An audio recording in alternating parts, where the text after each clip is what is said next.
하나님의 말씀은 요한계시록 2장 1절에서 7절 말씀입니다. 神様の御言葉はヨハネの黙示録2章1節から7節です。 요한계시록 2장 1절에서 7절 말씀을 봉독하겠습니다. ヨハネの黙示録2章1節から7節を拝読します。 에베소 교회 사자에게 편지하라. 오른손에 있는 7뼈를 붙잡고 7금 촛대 사이를 거니시는 이가 이르시되 내가 내 행위와 수고와 내 인내를 알고도 악한 자들을 용납하지 아니한 것과 자칭 사도라 하되 아닌 자들을 시험하여 그의 거짓된 것을 내가 드러낸 것과 또 내가 참고 내 이름을 위하여 견디고 게으르지 아니한 것을 아노라. 그러나 너를 책망할 것이 있나니 너희의 처음 사랑을 버렸느니라. 그러므로 어디서 떨어졌는지를 생각하고 회개하여 처음 행위를 가지라. 만일 그리하지 아니하고 회개하지 아니하면 내가 네게 가서 내 촛대를 그 자리에서 옮기리라. 오직 내게 이것이 있으니 네가 니골라 당의 행위를 미워한도다. 나도 이것을 미워하노라. 귀 있는 자는 성령이 교회들에게 하시는 말씀을 들을지어다. 이기는 그에게는 내가 하나님의 낙원에 있는 생명나무의 열매를 주어 먹게 하리라. 아멘. エペソにある教会の御使いに書き遅れ、右手に7つの星を持つ方、7つの金の燭台の間を歩く方が言われる。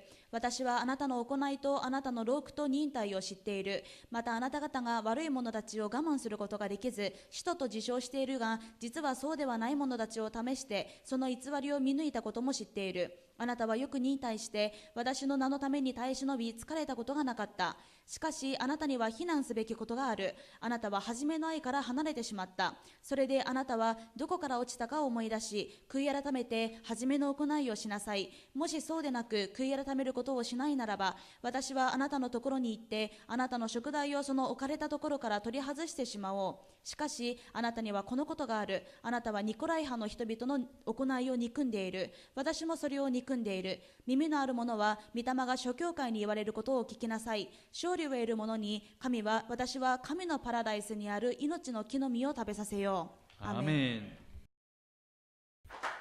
우리 옆에 분에게 인사하겠습니다. 예수는 그리스도. 隣の方と挨拶しましょう。イエスはキリストです。 그리스도께서 함께 계십니다. キリストが共におられます。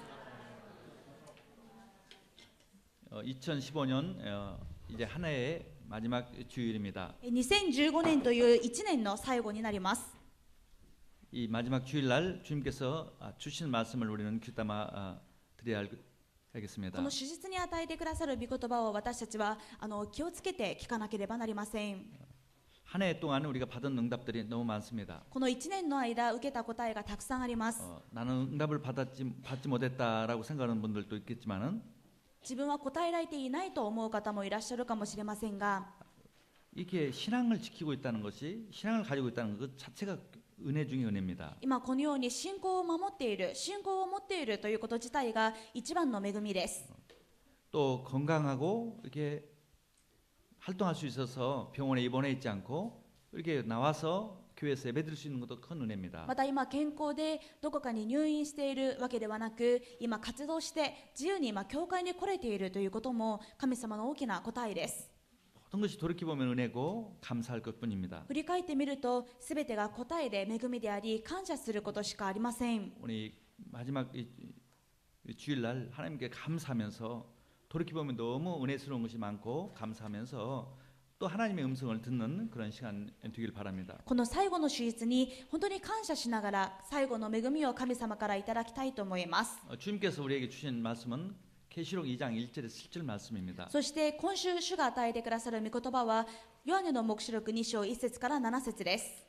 이 아시아에 있는 가장 대표적인 교회가 에베소 교회였습니다. アジアにある教会の中で一番代表的な教会がエペソ教会でした。 그 교회에게 이런 말씀을 주신 것입니다. そのエペソ教会に主がこのような御言葉を与えられます。 에베소 지역은 그 당시에 문화, 경제, 종교적으로 아주 세계적으로 중심적인 도시였습니다. このエペソというのは当時も経済的にも文化的にも世界の中心になっている都市でした。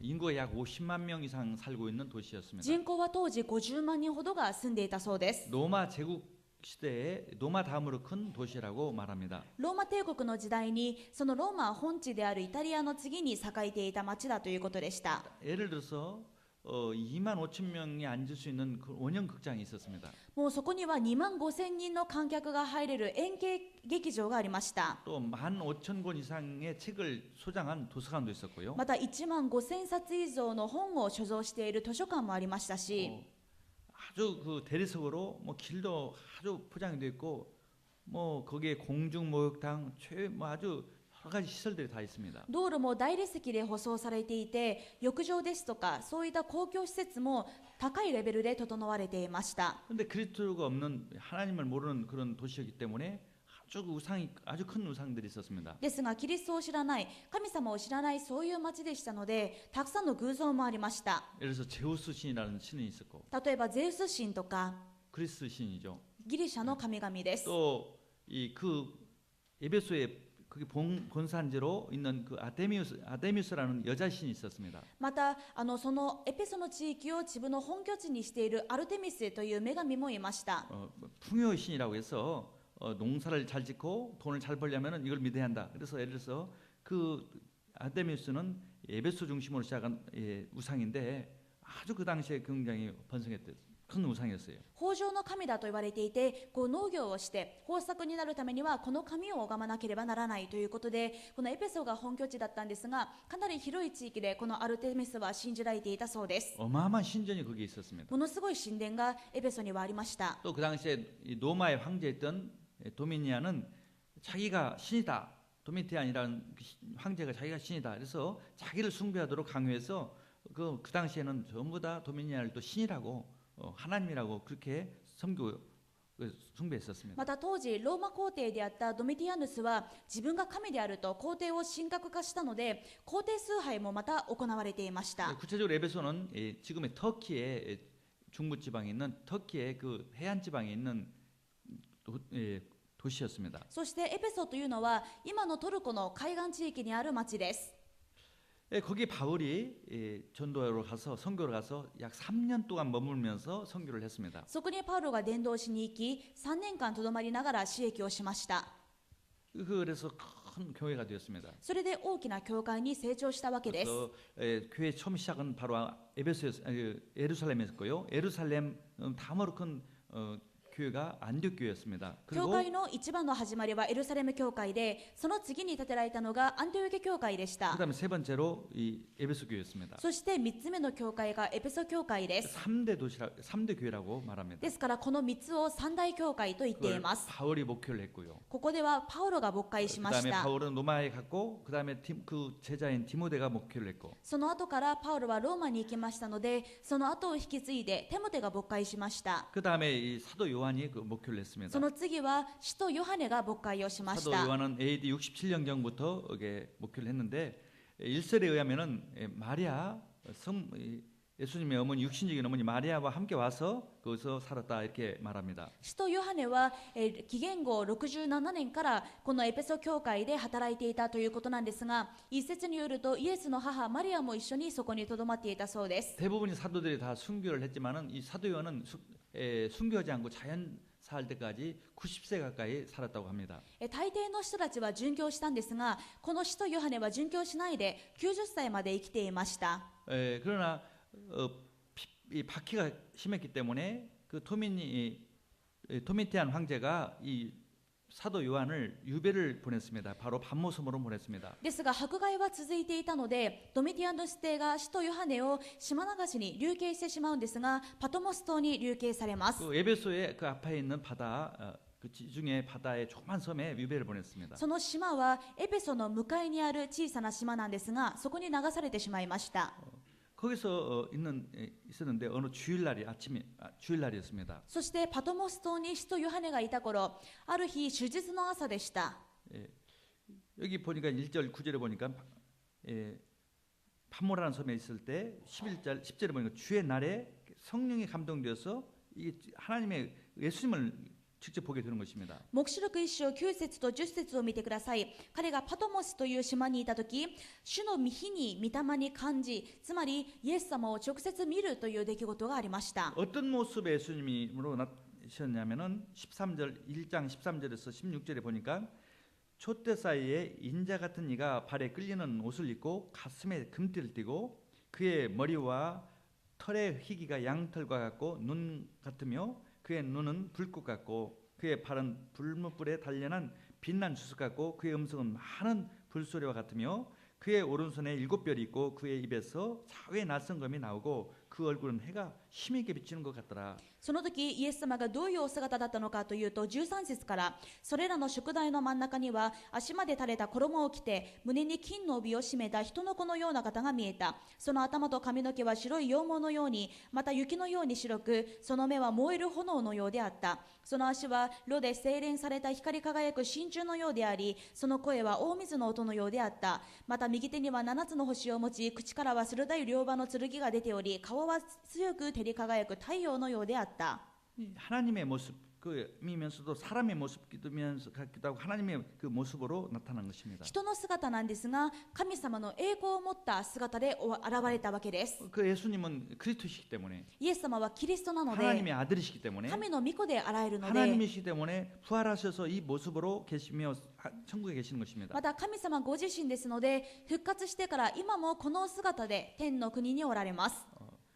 4대 성인 이 소크라테스나 뭐 공자나 무슨 석가나 이런 사람하고는 다릅니다. 他の四大聖人のくくりでくくられるような釈迦やソクラテスや孔子やそういったものとは全く違う方であるわけです。 본래 예수님은 하나님이셨어요. 本来イエス様は神様でした。 본래 이 모습이었어요. もともとこの姿がイエス様の本当の姿です。 영광의 주님이십니다. 栄光の主であられます。 주님이 이 사도 요한에게 나타난 것입니다. その主が使徒ヨハネの前に現れたわけです。 우리가 믿는 주님은 어떤 분입니까?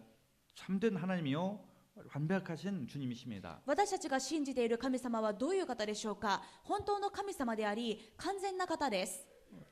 예, 많은 사람들이 일본에서는 불교를 믿습니다. 日本ではたくさんの人が仏教を信じています。 석가의 조자가 되는 것이 그 불교의 길입니다. 釈迦の弟子になることが仏教の道です。 아니면 석가가처럼 되는 것이에요. あるいは自分が釈迦のように仏になるんだと。 석가가 어떤 분이니까요? 釈迦はどういう人でしたか。 단순한 인간입니다. ただの人でした。 죽어서 어디 있습니까? 死んで彼はどうなりましたか。 땅에 묻혔어요. 彼は土に葬られました。 단순한 인간입니다. ただの人間です。 그걸로 끝이에요. それでおしまいです。 예수님은 그런 분이 아닙니다. イエス様はそういう方ではありま 우리가 せん。 석가를 따라가면 죽으면 끝나는 것이에요. 私たちが釈迦のように生きようとしたら死んで終わりです。 그 영혼은 멸망입니다. その魂は滅びに至ります。 예수님은 지금도 하늘 영광을 가지시고 하나님의 영광으로 살아계십니다. ですがイエス様は今も神様の栄光を持って生きておられます。 그분을 믿고 그분을 영접한 사람은 하나님의 자녀요. 그분과 함께 천국을 가는 そ 것입니다. の方を信じ受け入れた人は神様の子供になり、その方と共に天国に行くわけです。 예, 우리는 정말 살아계신 주님을 믿는 것입니다. 私たちは本当に生きておられる主を信じま 그래서 す。 주님은 과거의 것도 알고 있지만은 미래 것도 다 아시고 미래에 일어날 것을 다 우리에게 알려주시는 것입니다. 主は過去のことはもちろんご存知であり、未来のこともご存知で、未来にどのようなことが起きるのか全部私たちに教えてくださいました。 그래서 1장 19절 보면은 이렇게 말씀합니다. ですから黙示録1章19節にはこう書いてあります。 그러므로 네가 본 것과 지금 있는 일과 장차 될 일을 기록하라. そこであなたの見たこと、今あること、この後に起こることを書き記せ。 네가 나를 봤지 않느냐? なぜならあなたは今私を見ているでしょう。 내 모습을 보고 私の姿を見ている。 지금 있는 일과 だから今あることと 앞으로 미래에 일어날 일을 다 내가 알려줄 테니까 기록해라. この後に起こることをこれから全部教えるから書き記せというわけです。 요한계시록은 이 세 가지를 기록한 거예요. ですから黙示録の内容は見たこと、今あること、この後に起こることの3つです。 예수님의 모습을 봤어요. イエス様の姿を見ました。 또 지금 있는 일, そして今起きている今あること、 지금 교회 그 현상을 예수님께서 정확하게 말해줍니다. 今あることというのは今私たちの教会の現状をイエス様が的確に示しているということです。 에베소 교회를 비롯해서 7교회를 말하고 있습니다. イエス様はエペソ教会だけではなくアジアの7つの教会の現状を教えまし 또 た。 앞으로 일어날 일들, そしてこの後に起こることも、 그게 이제 4장부터 22장까지의 내용들이에요. それが黙示録4章から22章までの内容です。 앞으로 일어날 일들이에요. これから何が起きるのか、 그대로 일어납니다. その通りになっています。 예수님께서 다 그거를 주장하시기 イ 때문에 エス様が全部これらのことを司っておられるからです。 우리는 살아계신 주님을 믿고 성취될 말씀을 그 주님의 말씀을 우리는 믿는 것입니다. 私たちは生きておられる主を信じており、その御言葉も信じています。 근데 예수님께서 이 1년을 마치면서 우리에게도 이 말씀을 주셨습니다. ではこの年末最後の時間ですが、私たちにこの御言葉をくださっていま 이 す。 말씀은 단순한 에베소 교회만 아니라 그 당시의 교회 또 지금의 교회를 다 통틀어서 말합니다. ですからこの黙示録2章の内容はエペソ教会の話だけじゃなくって今の私たちの教会全部のことを意味しています。 그래서 저는 이 말씀을 우리에게 교회에게 주신 말씀이라고 믿고 여러분에게 전달하는 です 것입니다. から私はこの黙示録2章が私たちに対する御言葉であると信じて今皆さんに伝えています。 에베소 교회는 참 좋은 면들이 많았습니다. エペソ教会にはいろんないいところがありました。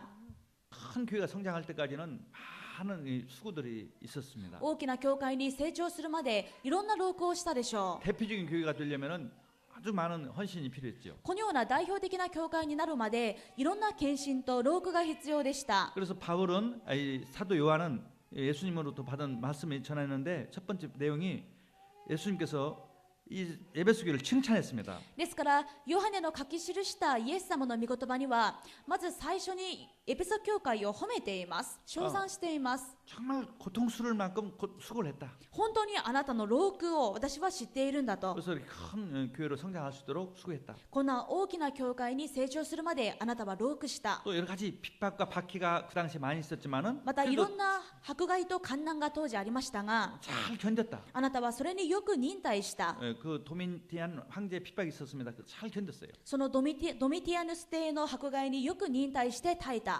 또 니골라당이라고 하는 아주 틀린 교리를 가르치는 이단 비슷한 그런 사람들이 있었는데 またニコライ派という間違った教理を教える異端がいたのですが 그걸 잘 분별하고 잘 배제를 했습니다. それをよく見抜いてそれを取り除いていた。 니골라당이란 그 사람들은 뭐냐?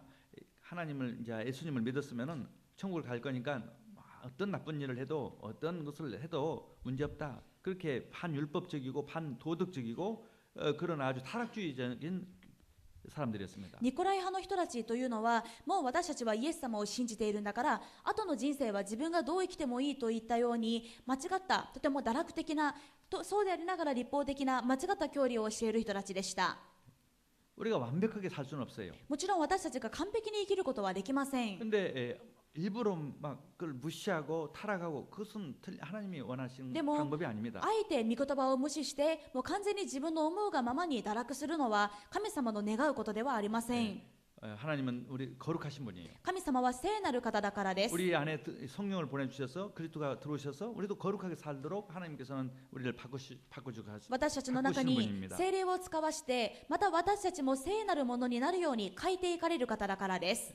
그래서 바른 교리를 가지고 바른 신앙을 가지고 헌신도 잘한 그런 교회였습니다. そこでエペソ教会はよく献身して正しい信仰と教理を持って信仰生活する教会でした。 그러니까 성장을 했어요. ですから成長したわけです。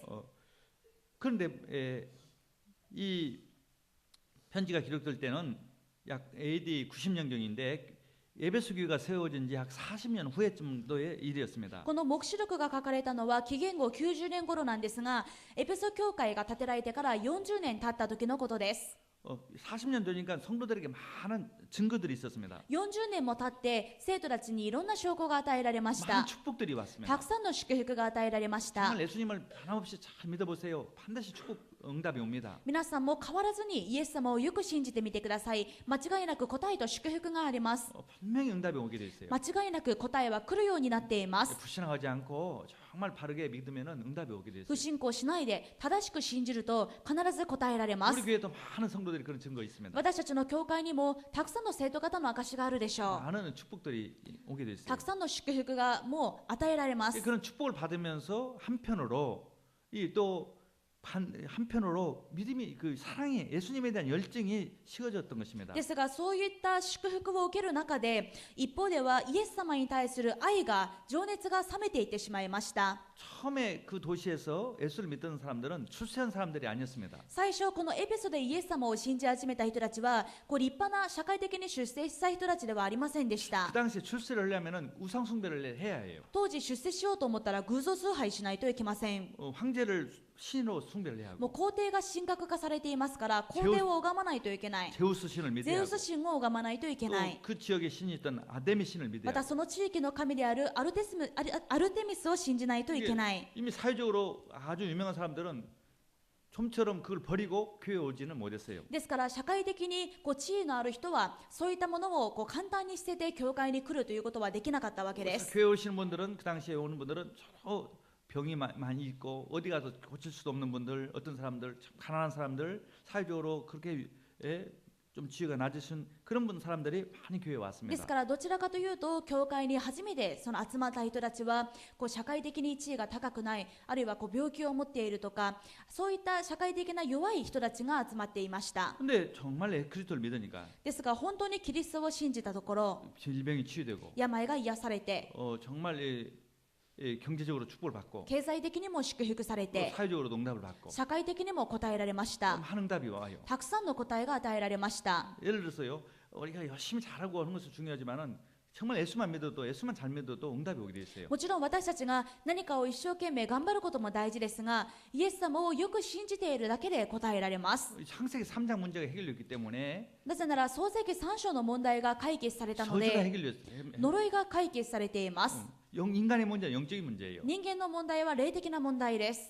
그래서 죄 문제, 사단 문제, 하나님 떠난 문제 해결되면은 응답이 오게 돼 있어요. ですから罪の問題、神様から離れた問題、悪魔サタンの問題が解決されているならば、あとは答えられます。 그게 문제라는 것을 알고 그 문제 해결하시는 유일한 분이 그리스도라는 것을 믿고 있으면은 응답이 오게 되는 これ 것입니다. が本当の根本問題だと分かって、これを解決したイエス様を信じれば、あとは答えられるしかないわけです。 그래서 많은 사람들이 이렇게 축복을 받고 성도들이 정말 응답을 받았습니다. ですから生徒たちがたくさん答えられて祝福されました。 근데 문제는 그 많은 응답을 받고 나서 문제는 처음에 믿었던 그 뜨거웠던 그 예수님을 사랑하는 마음은 점점 식어가고 이게 사과진 신앙으로 되는 것입니다. ですがこのように答えられるに従って自分が楽になるに従ってこうイエス様を最初の初めの愛、熱くイエス様を愛していたその愛は冷めていってこう冷たい信仰になってしまったということです。 4절에 그러나 너를 책망할 것이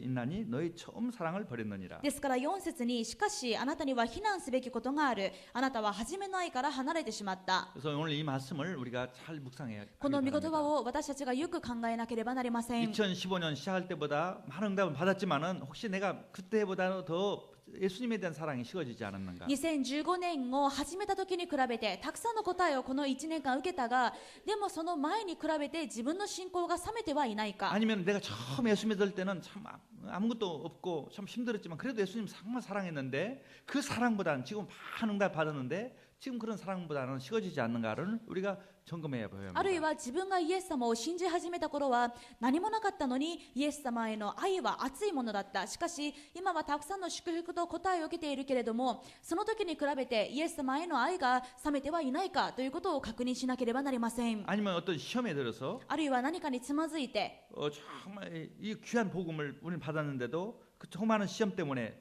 사람 관계 때문에 내가 혹시 주님을 사랑하는 마음이 식어졌는지도 점검해 봐야 こんな 합니다. に尊い福音をいただいているのに自分が小さなことにつまずいて、あるいは小さな人間関係で自分が恵みを取り逃しているのではないか。 만약에 그렇지 않고 쭉 그렇게 식은 신앙생활을 하고 한다면은 주님께서 이런 경고를 하셨어요. これに気づかないで私たちがずっと冷めた信仰生活をしてしまうと、イエス様はこう警告しています。 촛대를 옮기겠다고 그래 말씀했어요. あなたの間からあなたの食材を取り外してしまおう。 이 촛대란 말은 교회를 말하는데요. 食材というのは教会を意味しています。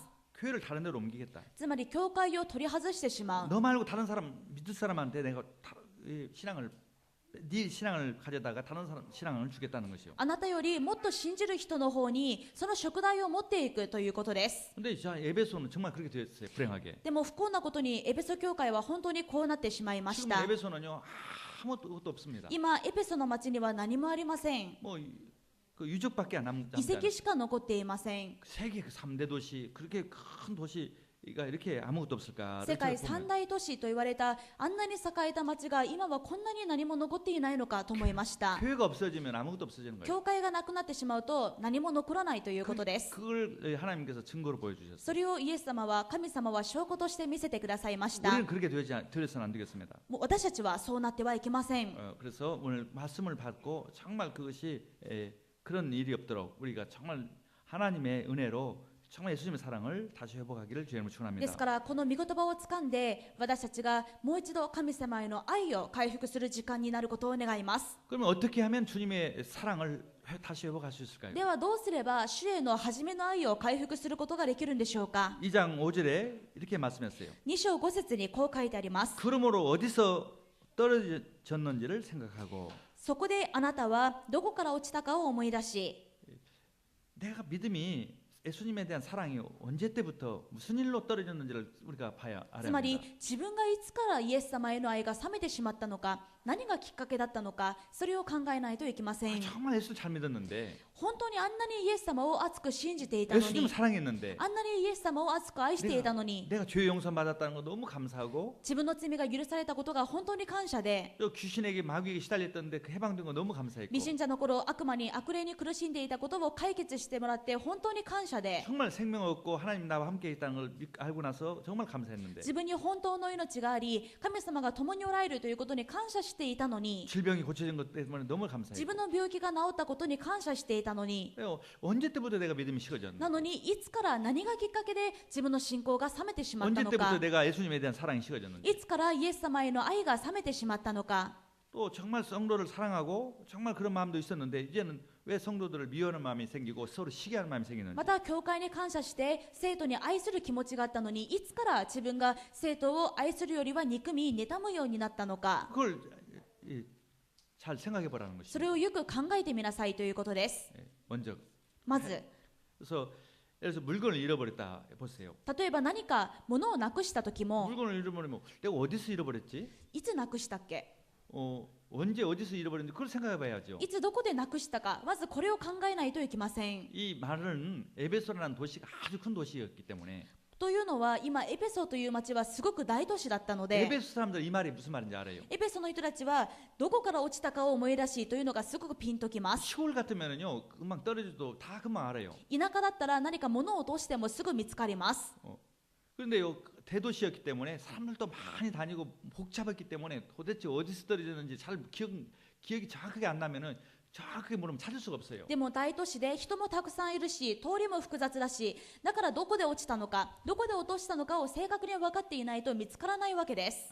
시골 같은 데는 아무 사람도 없는 데는요 언제 떨어졌는지 그거 몰라도 가보면 있어요. 그런데 그런 대도시에서는요 어디서 언제 떨어졌는지 정확하게 알지 못하면은요 찾을 수가 없다 이 말이에요. 田舎ならともかく、このような大都市ではいつどこで落としたのか、これが正確に分かっていないと回復して見つけることはできないというわけです。 그렇지 우리가 신앙도요 내가 언제부터 이 믿음이 내가 예수님 사랑이 떨어졌는지 그걸 잘 생각해보고 정말 그 점검을 해봐야 합니다. 同じく私たちも自分の信仰がいつ何によって落ちたのかということを考えて点検しなければなりません。 그리고 두 번째는 회개하라고 했어요. そしてそれからは悔い改めなさいと言われました。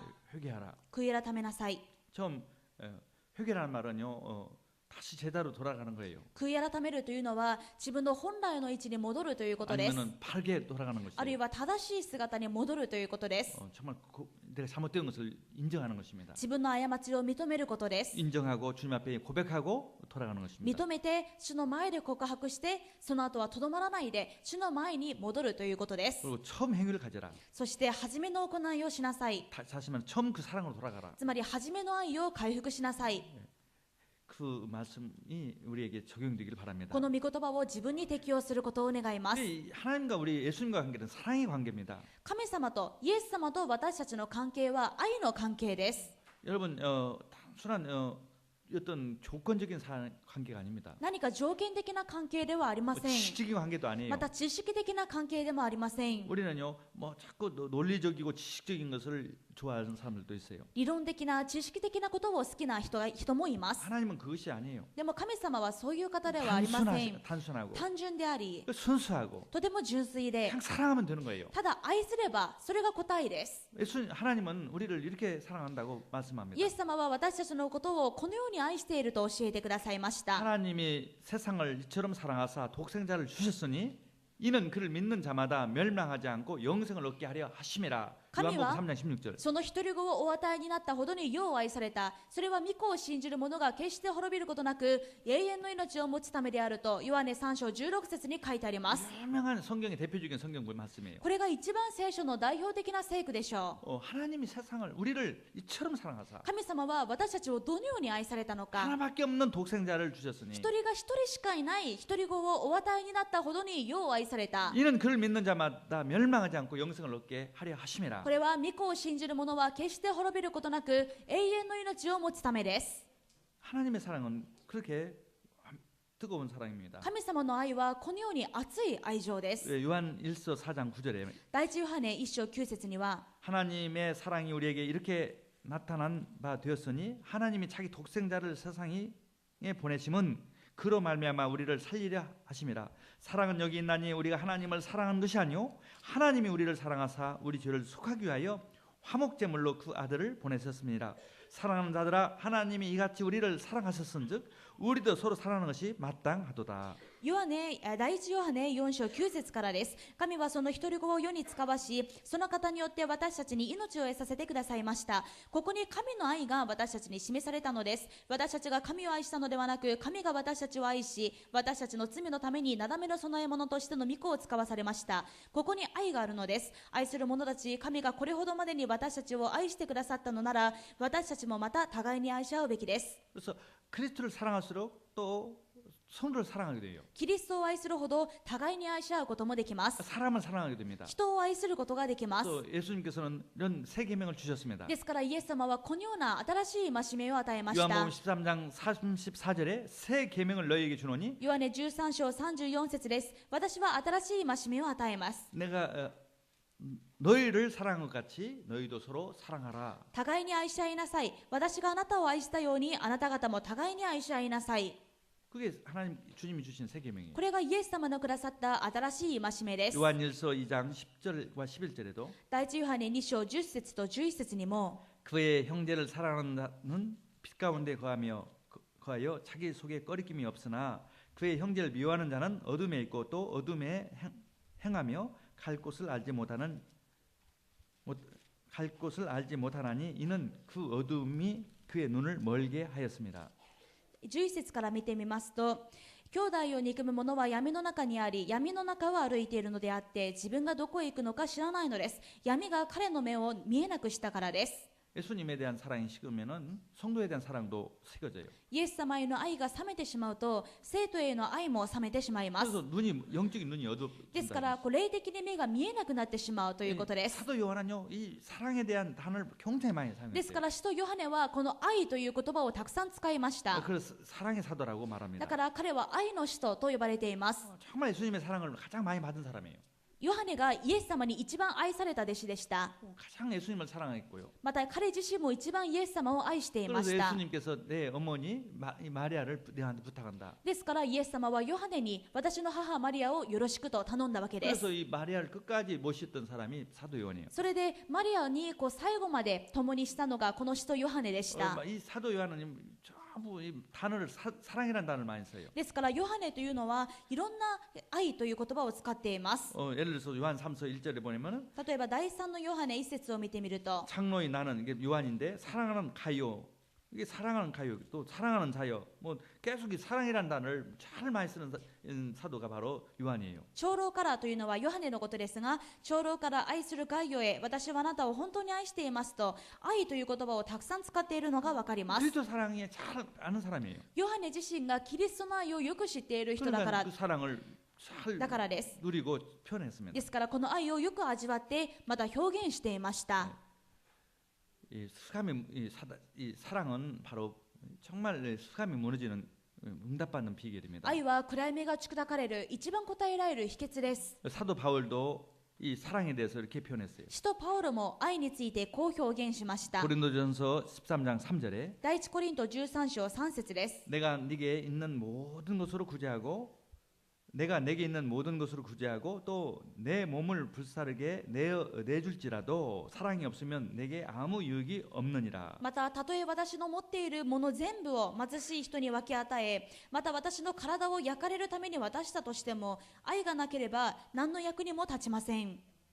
이 바울도 이렇게 사랑이 없는 그 신앙생활은 헛것이다 이렇게 パウ 말했어요. ロも愛の重要性を語っていて、愛のない信仰生活は無駄であることを教えています。 인간을 풍족하게 하고 인격을 풍족하게 하고 모든 것을 풍족하게 하는 것은 바로 사랑입니다. 私たちの人格と人生を豊かにするのはこの愛です。 그래서 우리가 이 사랑을 회복하는 길은 바로 그리스도의 사랑을 풍성히 믿었고 누려야만 되고 또 우리가 말씀 가지고 기도 가지고 전도 속에서 오늘의 삶 생활을 할 때 그게 풍족하게 될 수 있습니다. ではいつこの愛を回復できるのか。私たちがまずキリストからいただいた愛を豊かに味わい、そしてキリストを熱く愛するとき、また自分の日々の生活の中で3つの教をしながら主が与えてくださった愛を覚えるときです。 우리가 말씀은 하나님이시고 예수님이십니다. 言葉は神様でありイエス様です。 그 말씀을 우리가 잘 묵상하고 ですからこの御言葉をよく黙想して、 이번 주 주신 말씀 주님에 대한 첫사랑을 회복하자. 例えば今週与えられた御言葉は主への初めの愛を回復しよう。 계시록 2장 1절에 7절 말씀을 잘 생각하면서 黙示録2章1節から7節の御言葉をよく考えながら、 그 주님의 사랑을 생각하면서 その主への愛を考えなが 그걸 ら 묵상하면서 黙想する。 내 삶 속에서 그대로 이루어지게 自分の生活の中でそのままに成し遂げられますよう 그리고 に。 전도의 문이 열리게 する 하옵소서. と伝道の門が開かれます。 전도자가 삶을 살도록 하여 주옵소서. 伝道者の生活が送れるようにしてください。 우리 삶이 내가 예배와 삶이 하나가 되어야 합니다. 私たちの生活と礼拝が一つにならないといけません。 그 두 바퀴가 돌아가야 많은 응답이 와요. この2つの車輪が共に回ってこそ答えられることができます。 어떤 사람은 일이 전부 다 일만 하는 사람이 있어요. ある人は仕事だけ、もう仕事がやっぱり大事だから仕事だけに傾いてしまう人もいます。 그건 참 고생하는 인생이에요. それでは労苦する人生になって苦労する人生になってしまいます。 어떤 종교는요 하루 종일 절간에서 또 하루 종일 그 모스크에서 모슬람 그 모스크에서 또 아니면 뭐 신전에서 계속 하루 종일 기도만 하고 있는 그런 사람도 있어요. 一方でもう宗教みたいに一日中も寺で、あるいは一日中モスクでみたいに一日中こう祈るという人もいるかもしれません。 그것도 고생이에요. それも大変です。 구원을 얻기 위해서 그런지 뭘 한지는 모르지만 하여튼 뭐 하루 종일 절간에서 인생 평생 절간에서 そういう宗教の人たちはもう一生の間お寺でもうずっとすがりついて、それで救われるのかどう思っているのか分かりませんが、 그러니까 가난할 수밖에 없고 가장 뭐라고 후진국이죠. だからもう社会生活ができないので貧しくなるしかないし、一番後進国です。 모슬렘 종교도 그래요. イスラム教もそうです。 하루에 다섯 번 예배 드린다고 기도한다고 남자들이요 일도 하지 않고 뭐 하루에 5번씩 그 모스크에 와가지고 기도하고 있어요. 1日に5回礼拝しないといけないので、もう仕事も途中でやめて5回モスクに集まって礼拝するわけです。 그러니 뭐 무슨 일을 하겠습니까? それで何の仕事ができるでしょう 그러니까 か。 모슬렘 국가 되면 다 가난해져요. だからイスラム国家はみんな貧しいです。 또 유대교도 보면 그래요. ユダヤ教の人たちもそうです。 뭐 아침부터 뭐 그렇게 뭐 이 성전에 와서 기도하는 사람들 제가 이스라엘 가서 봤어요. イスラエルに行って朝から晩まで神殿に行って礼拝している人たちを見ました。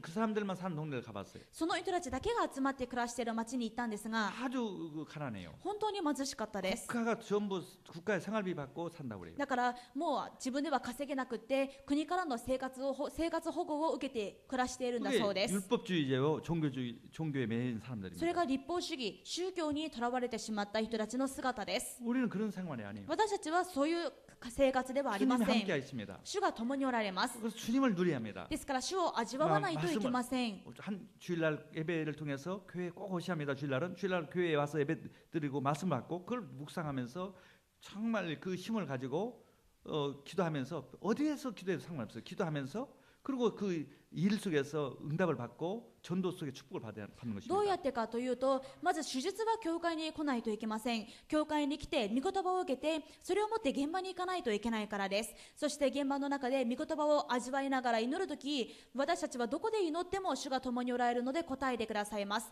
そして自分の現場の中で、また人間関係において答えられ、伝道の門が開かれるわけです。 저는 일본에서는 크리스찬들이 많은 걸 받을 수밖에 없도록 지금 조건이 됐다고 믿습니다. 私はこの日本はもうクリスチャンは答えられるしかない条件が整っていると信じてい 그래서 ます。 예수 믿어라 그런 방법은요 일본이나 어느 나라나 다 그런 방법은 좋지 않습니다. もう日本でもどの国でもこう道端でイエス様を信じてくださいという伝道の仕方はどこでもうまくいきません。 어제 제가 그 장례식을 갔는데 그게 그 불교식으로 하는 걸 봤어요. 昨日はお葬式に行ったんですが、仏教式でのお葬式でした。 거기에 사람들이 모여서 들을지도 못하는 연부를 듣고 한 시간 동안 앉아 있고 그걸 보면은 뭐 다 누구나 다 이게 교회 절간도 안 다니면서도 불교 영향이 받고 있어요.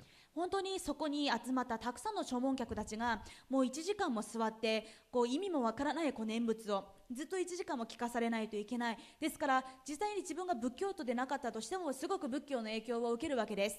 장례식이 얼마나 많습니까? お葬式たくさん行われているでしょう。 그러니까 다 결국은 그 영향을 받는 だ 거예요. からみんなが生活の中で仏教の影響を受けてしまいま 근데 す。 그래서 우리 교회 중에 성도 중에 응답받아서 좀 티어하지 말고 좀 뭔가 해분이라는 그 장례식장 하나 만들고 좀 체인점을 만들어 일본 전국에 한 몇천 개 좀 해분이라고 하는 그런 장례식장을 좀 했으면 하겠습니다.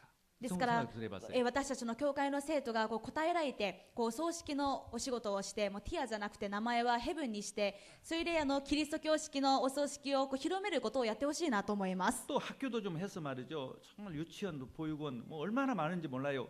그거 할 수 있는 게 엄청나 있습니다. また学校運営をしてミッション系にすればいくらでも学校でも保育園としても教えることができます。子供たちを 오늘 신문에 보니까 남산 국제학교가 지금 문 닫는다고 그래요. 今回新聞を見てみたら南山の国際学部が 고등학교가 国際高校がクローズしてしまうんだそうです。 사람이 학생이 없어서 学生が集まらなくて 그런 거 좀 우리 성도님들 응답 받아서 좀 얼마 좋겠어요. こういったところで生徒の方が答えられてやっていけばどんなにいいでしょうか。 하마마츠에 그 세례 병원 단체 있죠. 한 사람이 성도가 장로가 내가 한 사람이라도 내가 전도해야겠다. 그 목적으로 그냥 길에서 전도한 것이 아니라 그 조그마한 시설 하나 만들어 가지고 했는데 지금은 엄청난 큰 종합병원도 있고 시설도 있고 학교도 있고 다 있습니다. もう静岡の聖霊事業団はもう一人の長老さんが自分は人を一人でもいいから生かしたいと思って道端で伝道したのではなくて自分の生活の中で一つ施設を立ち上げたところ今は大きな事業団に発展して働いています。 이번에 그 전도 우리가 전도지를 만드는 책을 만드는 그 내용을 한번 읽어보세요. 그 중에 그 모리나가라고 하는 사람은 예수를 믿고 나서 이거 전도해야겠다. 전도 막 하니까 누구도 믿어주지 않으니까 좋다. 그러면 내가 서양 과자를 만들어 가지고 이걸 팔면서 이거 전도해야겠다. 그랬더니 얼마나 큰 성공을 했습니까? 그 모리나가 회사. 今回新しく発行した伝道の本にも書いてあることなんですが、森永製菓の創業者である森永太一郎は自分がイエス様を信じて伝道しなければならないと思って地方に伝道しに行ったんですが誰も聞いてくれない。そこでならば自分が洋菓子を作ってそれを売りながら伝道しようといった結果今の大きな森永製菓という会社に発展したわけです。 저는 우리 교회 성도님 중에서 믿음 좋은 자매들도 있다가 직장 때문에 직장 나가면 점점 교회도 못 오고 신앙이 떨어지는 걸 보면서 참 가슴이 아파요. 私は信仰の立派だった青年たちが就職をして仕事をする中でどんどん信仰がなくなっていくのを見て残念です。 그런 것을 만들어서 정말 뭐 같이 예배드리면서 같이 일한다면 얼마나 좋겠어요. むしろ自分で立ち上げて一緒に礼拝しながらやっていけばどんなにいいでしょうか。 단 주의할 것은 ただ注意しないといけないのは 정말 성도들이 돈 때문에 일을 하는 것이 아니라 정말 예수님 때문에 전도 때문에 일을 한다면은요 큰 응답 받습니다. なんであれ生徒方がお金のために仕事をするのではなく主のために伝道のためにするならば大きな答えを受けます。 그리고 사실 지금 있는 지금 병원도 하시는 분 있고 우리 교회는 시설도 하시는 분도 많이 있습니다. 実際私たちの教会には病院や施設などを経営されている方がたくさんいます。 잘 안 된다고 걱정하지 마시고요. うまくいかなくても心配しないでください。 거기에 우리 성도들이 한 명이라도 한 명씩이라도 같이 가서 같이 공짜로도 일을 해주세요. 소kon이- 공짜로도 일을 해줘서 あと그게 사업이 잘 돼야 합니다. 生徒たちが一緒に行って、もうただでもいいので一緒に仕事をしてください。短い時間でも。そしていっぱい人が集まってうまくいかないといけません。 첫째 인건비가 이게 줄어야 해요. まず人件費が少なくないといけませんから。 그냥 막 공짜로 헌신해 주는 겁니다. だから最初は奉仕として一緒に仕事をするわけです。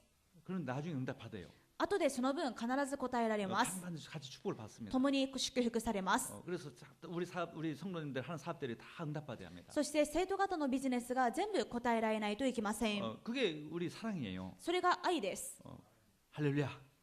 예, 그래서 정말 성도들이 이제는 학교 사업, 유치원 사업, 이 복지시설 사업 이런 쪽으로 많이 응답을 받아야 합니다. ですからこれから学校法人のそういった教育方面で、また福祉方面でたくさん答えられないといけません。 예, 그래서 하나님의 정말 사랑이 넘치는 そして神様の愛があふれる 그런 교회가 되길 바랍니다. そういった教会になることを願います。 서로 성도끼리 정말 서로 사랑하고 生徒同士が互いに愛し合 그래서 う。 같이 응답받아야 해요. そして一緒に答えられないといけません。